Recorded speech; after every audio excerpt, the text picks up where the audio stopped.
How dedicated can a cop be? He thought about his case even during intimate moments with his wife. This passion made him South Korea's youngest police superintendent. He lived apart from his wife for work. They met only once a week. Their marriage held up, but his health failed first. That Haijun's focus on cases kept him mentally strained. That led to severe insomnia. But this chronic issue eased after a female suspect appeared.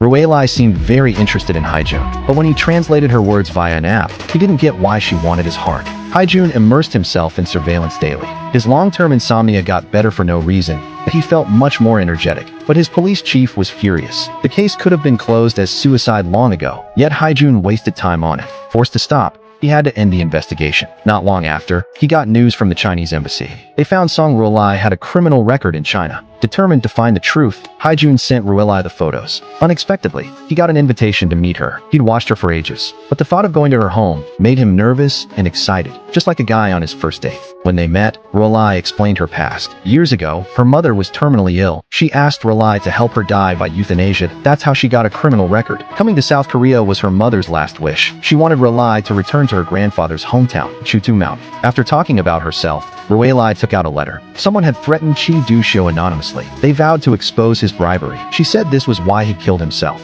Later, Haijun found another letter from Chi Du-shio that it was written to an old colleague. Chi claimed he wanted to prove his innocence, but it read more like a suicide note. At this point, suicide seemed like a sure conclusion. For Haijun, dating Ruilai, now cleared of suspicion, had no more worries. He invited her to his home. He cooked Chinese food for her personally. The case photo wall in his living room let Ruilai know him better. Haijun stared at those photos in his free time. Every unsolved case stuck in his mind. His obsession with investigations was obvious. Interestingly, Ruilai soon figured out why Haijun had insomnia. She burned all photos of solved cases. She even coaxed Haijun to sleep. This swept Haijun off his feet. More amazingly, he actually fell sound asleep under her care. From that day on, their relationship grew more ambiguous. They often went out together, just like a pair of lovers. Their once boring lives became joyful with each other's company. Sadly, this romance hit a crisis before it even started. One day, Haijun agreed to Ruilai's request. He helped her take care of an elderly lady. Then he found a shocking secret. The paralyzed lady had the same phone as Ruilai, and Ruilai had bought it for her. The phone's step tracker showed the lady climb 138 floors. The IT happened on the exact day Ruilai's husband died. These strange clues made Haijun realize that Chi Du-shio's death was a carefully planned murder. He then followed his guess that he personally simulated and recreated the whole process. On the day of the crime,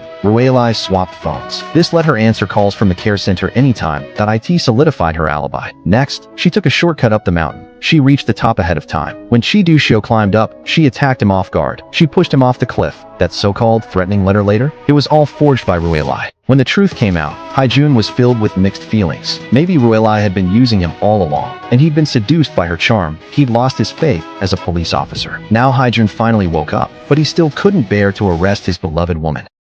할머니 폰 바꿔드렸어요. 같은 기종으로. 전혀 모르고 계세요.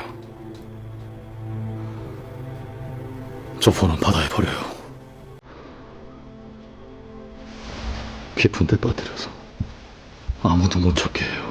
This was the last thing Haijun did for Ruilai. Their relationship ended right there. After that, Haijun applied for a transfer. He moved back to the city where his wife lived. He wanted to say goodbye to the past. He wanted to return to a quiet life. But his insomnia got worse and worse. 13 months passed. During this time, Ruilai entered another unhappy marriage. Her second husband Haijun was a stockbroker to make money. He used his position for insider trading. He cheated many people. Beneath their wealthy surface, Ruilai had to run with Haijun. They hid from his enemies, but she was often left behind. She became an innocent pawn. Compared to the thoughtful Haijun, her current husband was cold and heartless. So Ruilai took the chance of fleeing. She brought Haijun to the city where Haijun lived. This way, she could see the man she missed day and night again.